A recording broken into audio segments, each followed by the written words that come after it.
meneruskan yang pujian penyembahan. Nah, sebelum itu saya bawakan kita dalam doa.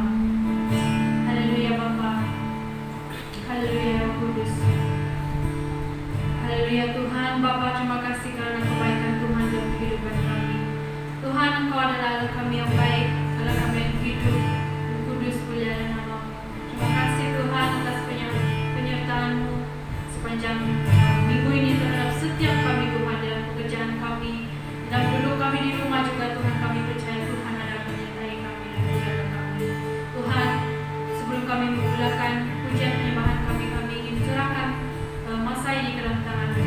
Kami mau menaikkan puji-pujian kami hanya kepada nama-Mu Bapa. Terima kasih Tuhan. Hadirlah Roh Kudus-Mu bersama-sama dengan kami. Haleluya. Dalam nama Tuhan Yesus kita sama-sama katakan amin. Haleluya. Kita naikkan pujian yang pertama, yaitu masuk hadirat-Nya.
Haleluya Yesus, karena kebaikan-Mu, karena kuasa-Mu Tuhan, dan janji-Mu yang ada di dalam kehidupan kami Bapa. Kami memuji dan memuliakan nama-Mu Tuhan. Kami menyembah Engkau ya Bapa. Kami memuliakan Engkau Yesus Kristus. Haleluya Tuhan, inilah pujian penyembahan kami. Inilah doa kami ya Bapa. Inilah syukur kami Tuhan kepada-Mu Bapa. Terima kasih Tuhan Yesus. Semua ini kami naikkan hanya dalam nama-Mu. Haleluya. Dalam nama Tuhan Yesus Kristus kami berdoa dan ucap syukur. Amin. Salam dan selamat pagi kepada jemaat Tuhan yang dikasihi Tuhan. Bersyukur kepada Tuhan karena kita dapat bersama-sama memuji dan menyembah Tuhan di dalam ibadah raya kita pada pagi hari ini.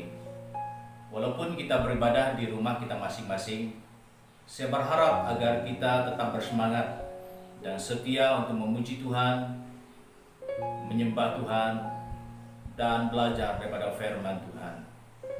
Saudaraku, firman Tuhan di dalam Matius bab yang ke-18 ayat 20 berkata, sebab di mana 2 atau 3 orang berkumpul dalam namaku, di situ aku ada di tengah-tengah mereka.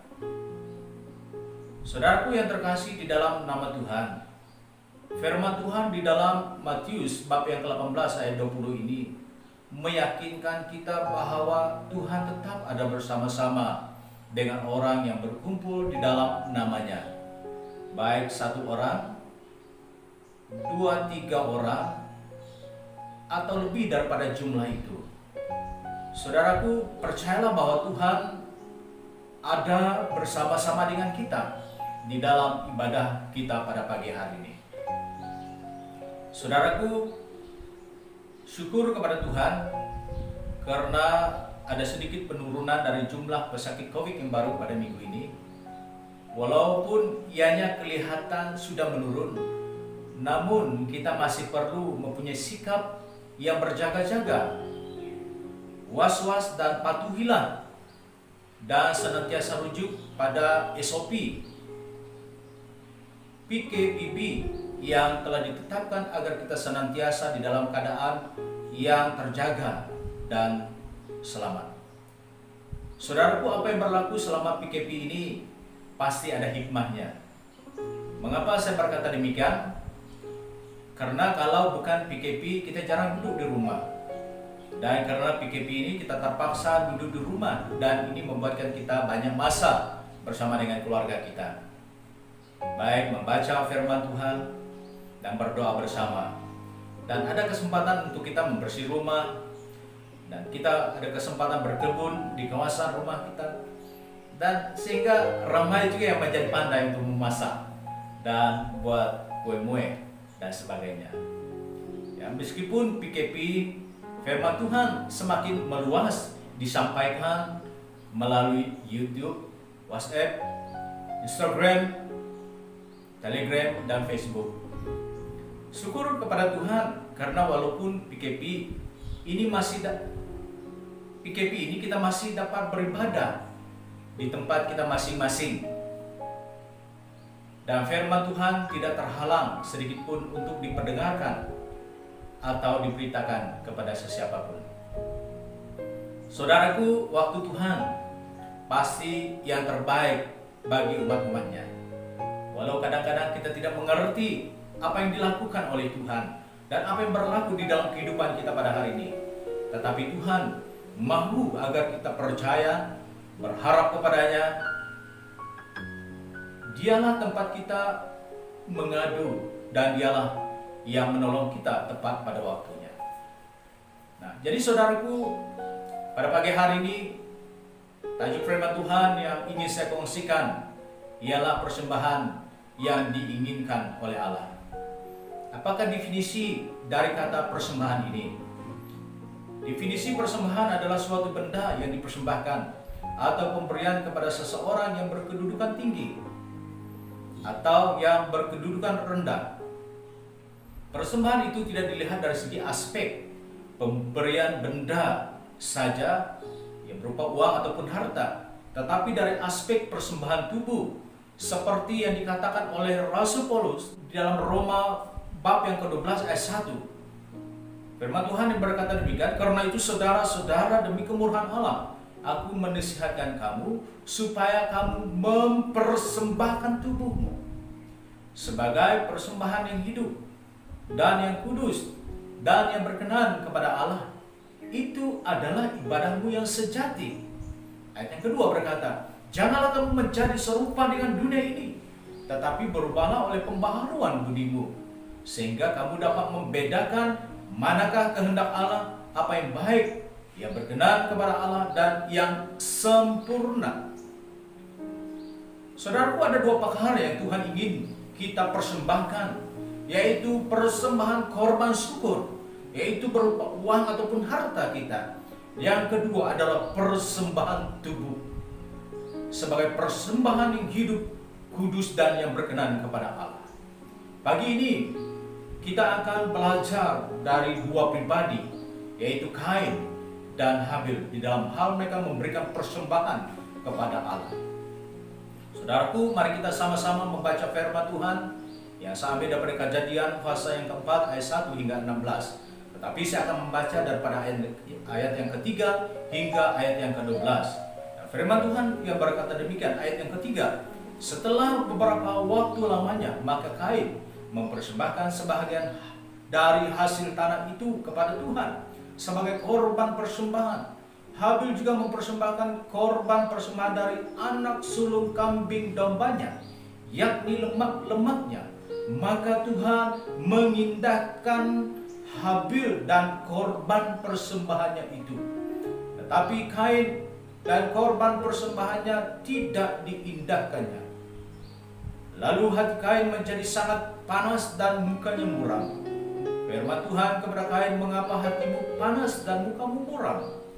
Ayat yang ketujuh, apakah mukamu tidak akan berseri jika engkau berbuat baik? Tetapi jika engkau tidak berbuat baik, dosa sudah mengintip di depan pintu. Ya sangat menggoda engkau, tetapi engkau harus berkuasa atasnya. Ayat yang ke-8, kata Kain kepada Habil adiknya, marilah kita pergi ke padang. Ketika mereka ada di padang, tiba-tiba Kain memukul Habil adiknya itu, lalu membunuh dia. Firman Tuhan kepada Kain, di mana Habil adikmu itu? Jawabnya, aku tidak tahu. Apakah aku penjaga adikku? Firman-Nya, apakah yang telah kau perbuat ini? Darah adikmu itu berteriak kepadaku dari tanah. Maka sekarang terkutuklah engkau, terbuang jauh dari tanah yang mengangkatkan mulutnya untuk menerima darah adikmu itu dari tanganmu. Ayat yang ke-12, apabila engkau mengusahakan tanah itu, maka tanah itu tidak akan memberikan hasil sepenuhnya lagi kepadamu. Engkau menjadi seorang pelarian dan pengembara di bumi. Saudaraku, sebelum kita belajar dari firman Tuhan ini, mari kita sama-sama berdoa dan saya akan memimpin kita di dalam doa. Bapa kami yang di sorga, dikuduskanlah namamu, datanglah kerajaanmu, jadilah kehendak-Mu di bumi seperti di sorga. Berikan kami pada hari ini makanan kami yang secukupnya, dan ampunilah kami akan kesalahan kami, seperti kami juga mengampuni orang yang bersalah kepada kami. Dan janganlah membawa kami ke dalam pencobaan, tetapi lepaskanlah kami daripada yang jahat. Karena Engkaulah mempunyai kerajaan dan kuasa, kemuliaan sampai selama-lamanya. Terima kasih Tuhan atas firman-Mu yang telah kami baca pada pagi hari ini. Berkati firman Tuhan ini, agar firman Tuhan ini akan memberkati setiap kami yang mendengar, supaya kami mengerti dan memahami isi hati Tuhan melalui firman Tuhan yang akan kami pelajari pada pagi hari ini. Engkau melindungi hamba-Mu di belakang salib-Mu, bila setiap kata-kata yang keluar daripada mulut hamba-Mu senang dipahami dan mudah dimengertikan oleh setiap kami yang mendengar firman-Mu pada pagi hari ini. Terima kasih Tuhan Yesus, ini doa kami. Roh Kudus ada bersama-sama dengan kami dari awal pemberitaan ini sampai selesainya. Terima kasih Tuhan Yesus, ini doa kami. Di Dalam nama Tuhan kami sudah berdoa serta mengucap syukur atas firman-Mu ini. Amin. Saudaraku yang terkasih di dalam nama Tuhan, saya ingin merumuskan secara singkat mengenai cerita firman Tuhan yang telah kita baca berbagai hari ini. Saudaraku, Kain dan Habil merupakan anak kepada Adam dan Hawa. Ketika mereka sudah menjadi dewasa, Kain menjadi seorang petani. Dia menanam bijirin, buah-buahan dan sayur-sayuran. Manakala Habil pula menjadi seorang gembala kambing domba.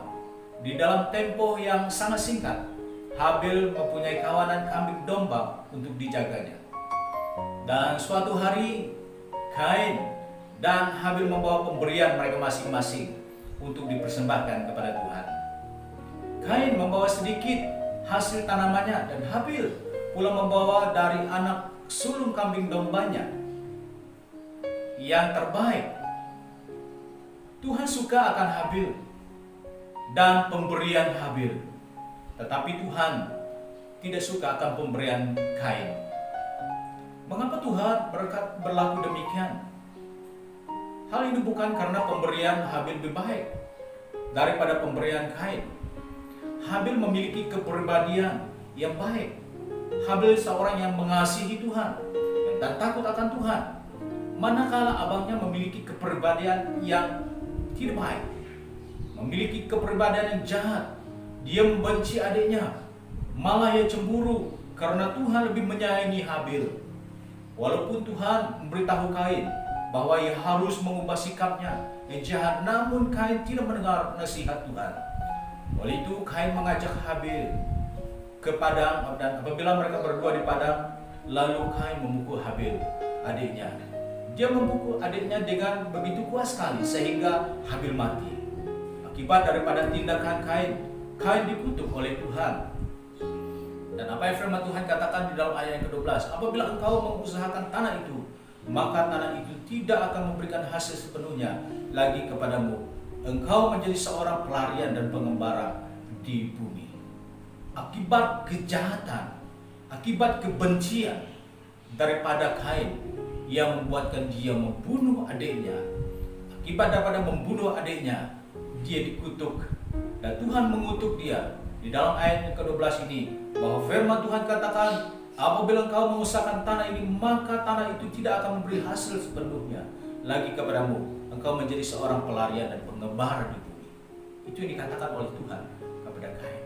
Nah, saudaraku, Kain dan Habil merupakan orang pertama yang mempersembahkan persembahan korban kepada Tuhan.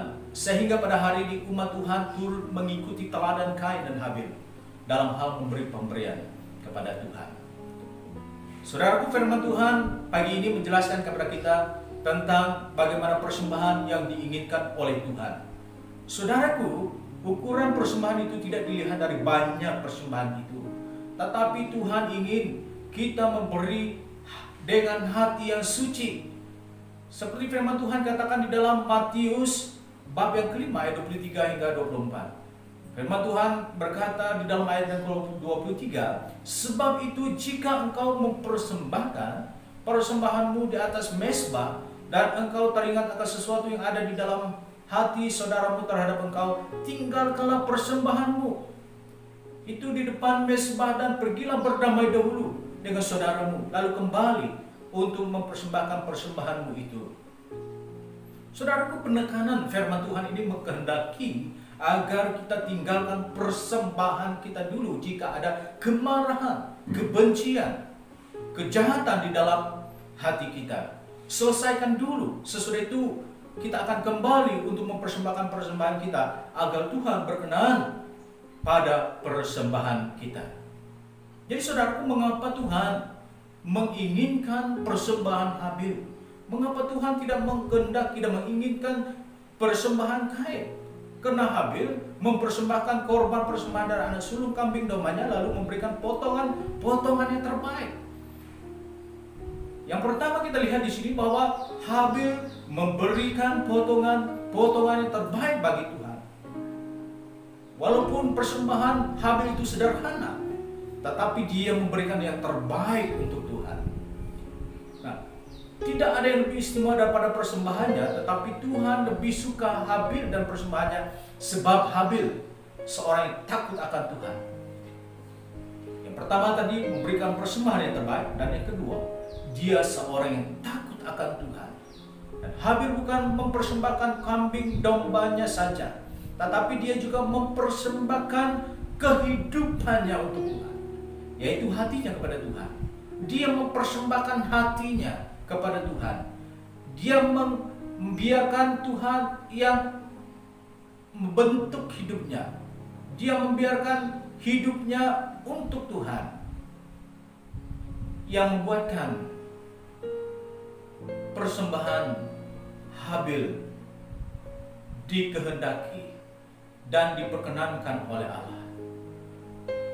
Karena dia memberikan yang terbaik, takut akan Tuhan, dan memberikan hidupnya sesungguhnya kepada Tuhan. Walaupun Habil mati dibunuh oleh Kain abangnya, namun Tuhan masih mendengar teriakan Habil dari tanah dan mengingatinya. Tuhan mengingati Habil karena kebaikan Habil, karena kesetiaan Habil, karena kesucian hati Habil. Tuhan mengingatkan Habil meskipun Habil telah dibunuh oleh Kain abangnya. Tuhan berkenan pada orang yang memberi persembahan yang terbaik seperti Habil. Tuhan senantiasa mengingatinya. Saudaraku, apakah kita ingin seperti Habil yang kehidupannya disukai oleh Tuhan?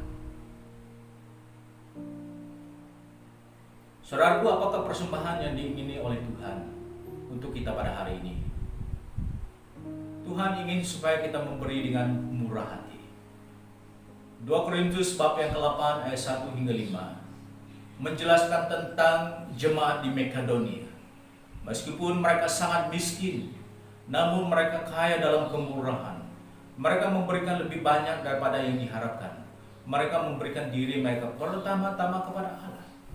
Kita lihat di sini jemaat di Makedonia, mereka meskipun mereka miskin, tetapi mereka sangat kaya dalam segala kemurahan. Mereka membantu para janda-janda, dan mereka membantu hamba-hamba Tuhan seperti Paulus. Dalam kekurangan mereka, mereka memberkati pelayanan-pelayanan Tuhan. Mengapa? Karena mereka mengasihi Tuhan. Karena mereka telah memberi hidup mereka sepenuhnya kepada Tuhan. Melalui penyerahan hidup mereka, mereka juga mengekspresikan kebaikan Tuhan itu melalui persembahan mereka untuk membantu pekerjaan dan pelayanan Tuhan. Fulsen berkata, jangan pernah mengukur kemurahan hati dengan apa yang Anda berikan, tetapi dengan sisa yang Anda miliki. Jangan pernah mengukur kemurahan hati dengan apa yang Anda beri, dengan banyaknya yang kamu berikan kepada Tuhan, tetapi dengan sisa yang Anda miliki. Apa yang Anda miliki sama seperti jemaat di Makedonia. Mereka memberi apa yang ada pada mereka. Meskipun jemaat Makedonia miskin, tetapi mereka penuh dengan kemurahan hati, membantu pekerjaan dan pelayanan Tuhan. Seperti Paulus dan para janda dan anak yatim. Allah tidak pernah meminta kita memberi apa yang tidak kita miliki. Dia hanya meminta agar kita rela memberikan apa yang kita miliki. Dia ingin meminta agar kita rela memberi apa yang kita miliki. Dan bukan dengan terpaksa, tetapi Dia ingin supaya kita memberi dengan hati yang rela, dengan memberi dengan murah hati. Kemurahan hati adalah penangkal Allah terhadap ketamakan. Hati dan sikap seseorang yang diberkati patut diamati. Orang yang diberkati memberikan seluruh sumber dayanya atau uang dan hartanya dengan murah hati dan bukan dengan terpaksa.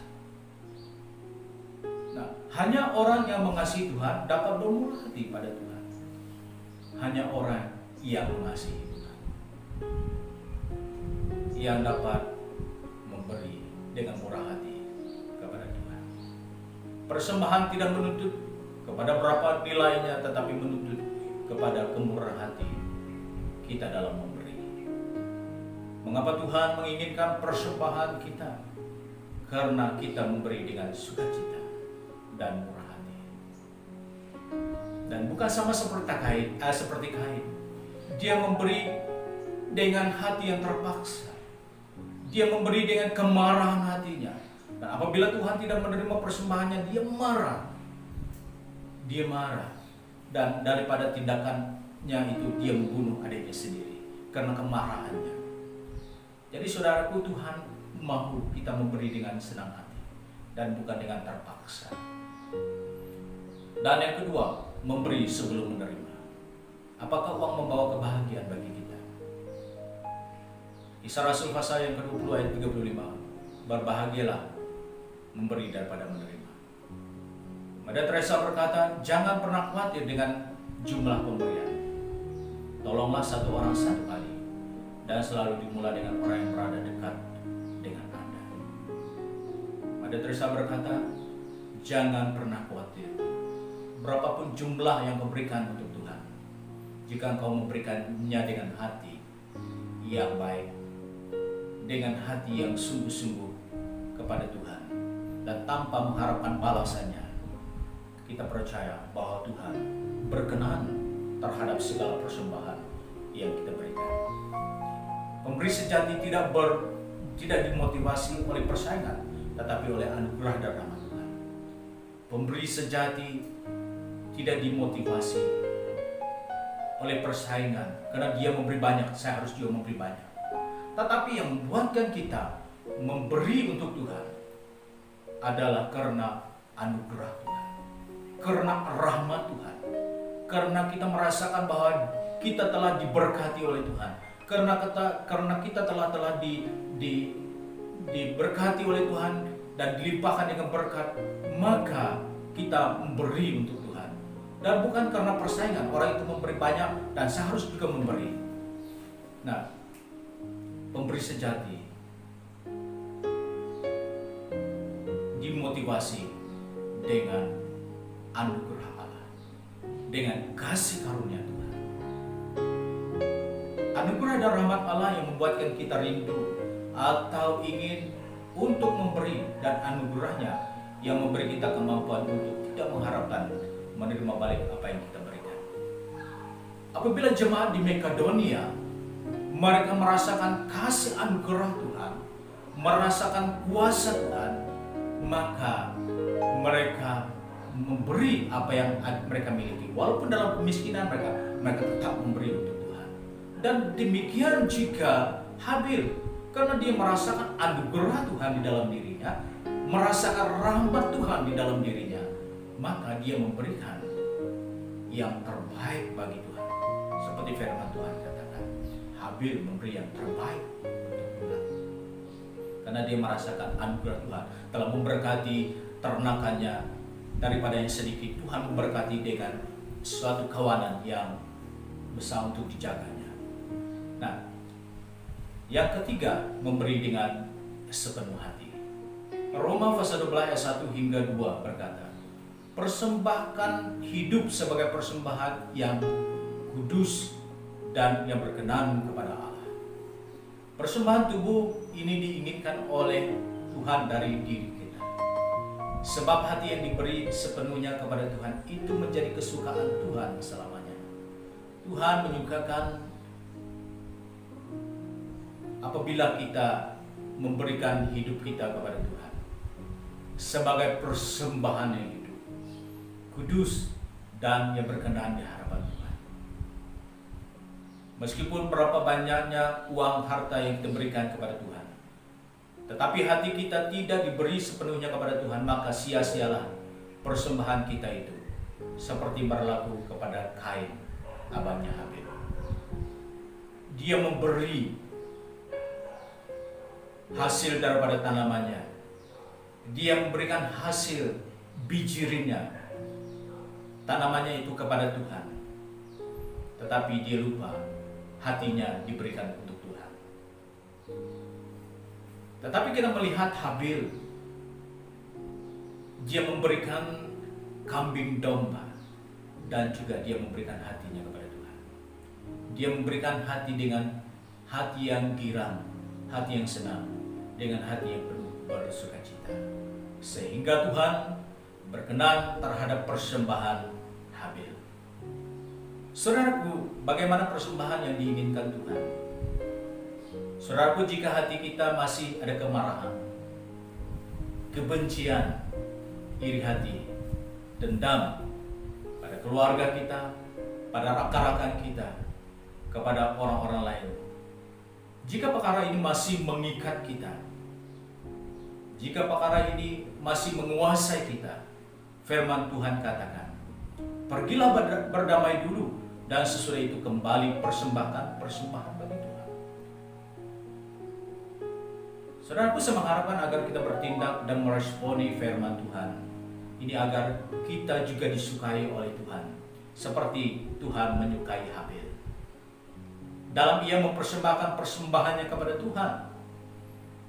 Ukuran persembahan tidak terletak pada kuantiti persembahan tersebut, tetapi pada hati yang suci, hati yang tulus, bukan adanya kebencian, dendam, seperti yang dimiliki oleh Kain, abangnya Habil. Jika ada, saudaraku, berubahlah. Jika selama ini persembahan kita tidak diingini Tuhan, mari kita menyelidiki diri kita. Apakah hati kita belum beres di hadapan Tuhan, sehingga Tuhan tidak menginginkan dan Tuhan tidak mengindahkan persembahan kita? Tanggalkan dendam, kemarahan, kebencian di dalam diri kita dan berusaha mengampuni. Maka Tuhan berkenan dan mengingati diri kita dan berkenan terhadap segala persembahan kita. Jadi saudaraku yang terkasih di dalam nama Tuhan, firman Tuhan yang kita kongsikan pada pagi hari ini mendorong saya dan saudara-saudari semua supaya kita mempersembahkan persembahan yang terbaik bagi Tuhan. Tapi jangan lupa, persembahkanlah hidupmu bagi Tuhan. Dan apabila hidup kita tidak beres di hadapan Tuhan, berapa banyak pun persembahan, berapa banyak pun uang, berapa banyak pun harta yang engkau berikan untuk Tuhan, saya percaya bahwa Tuhan tidak berkenan. Sama seperti Kain, dia mempersembahkan kepada Tuhan, tetapi mengapa Tuhan tidak berkenan terhadap persembahan Kain? Karena kebenciannya, karena dendamnya, karena iri hatinya lah yang membuatkan Tuhan tidak berkenan terhadap persembahan Kain. Saudaraku yang terkasih di dalam nama Tuhan, persembahkanlah persembahan yang terbaik bagi Tuhan. Baik persembahan di dalam mesbah keluarga kita. Mari kita datang kepada Tuhan dalam kita mempersembahkan persembahan puji-pujian kita dan doa kita kepada Tuhan. Ingat, firman Tuhan katakan, datang kepada Tuhan agar Tuhan mengampuni kita. Tanggalkan kebencian, tanggalkan dendam, tanggalkan iri hati yang menguasai kita selama ini, agar Tuhan berkenan terhadap segala persembahan kita. Baik kita mendirikan mesbah keluarga kita, baik kita mendirikan mesbah di dalam gereja kita, Tuhan berkenan kepada hati yang suci, kudus, dan di hadapannya. Mari kita berdoa. Bapa di surga, terima kasih atas firman-Mu pada pagi hari ini. Berkati pendengar yang mendengar firman-Mu pada pagi hari ini. Tuhan, kalau selama ini kami hanya mempersembahkan persembahan kami tanpa melihat kepada diri kami sendiri, dan diri kami masih hidup di dalam kebencian, iri hati, dengki, Tuhan ampuni kami. Mulai pada hari ini agar kami tanggalkan segala ikatan kebencian, dendam itu di dalam hati kami. Tetapi bila kami terima kedamaian, sukacita, pengampunan di dalam diri kami, saat kami mempersembahkan persembahan kami, Tuhan berkenan sama seperti Tuhan berkenan terhadap Habel yang hidup suci, hidup takut akan Tuhan, dan hidup mengasihi Tuhan. Sehingga persembahannya diperkenankan oleh Tuhan. Meskipun persembahan yang dipersembahkan Habel itu adalah sederhana, tetapi Tuhan berkenan karena ia bermula daripada hati Habel yang sungguh-sungguh memberikan yang terbaik bagi Tuhan. Tuhan, terima kasih atas firman-Mu pada pagi hari ini, mengajar kami, mendidik kami, supaya kami dapat melihat dan mengerti apa yang Tuhan inginkan di dalam kehidupan kami sebagai orang yang percaya kepada-Mu, Tuhan. Terima kasih Bapa, terima kasih Yesus. Ini doa kami ya Tuhan. Permohonan kami yang kami naikkan kepada-Mu ya Tuhan. Diberkatilah setiap jemaat yang mendengar. Diberkatilah setiap kami dalam kehidupan dan juga pelayanan kami di minggu yang akan datang. Roh Kudus Tuhan menyertai dan memimpin kami. Terpujilah nama Engkau ya Tuhan. Jemaat Tuhan, terimalah berkat Tuhan. Tuhan memberkati engkau. Tuhan menyinari engkau dengan wajahnya. Dan Tuhan memberikan engkau damai sejahtera hari ini dan sampai selama-lamanya. Terpujilah nama Engkau Tuhan, ini doa kami. Di dalam nama Yesus Kristus Tuhan kami hidup, kami sudah berdoa. Amin. Through you, I can do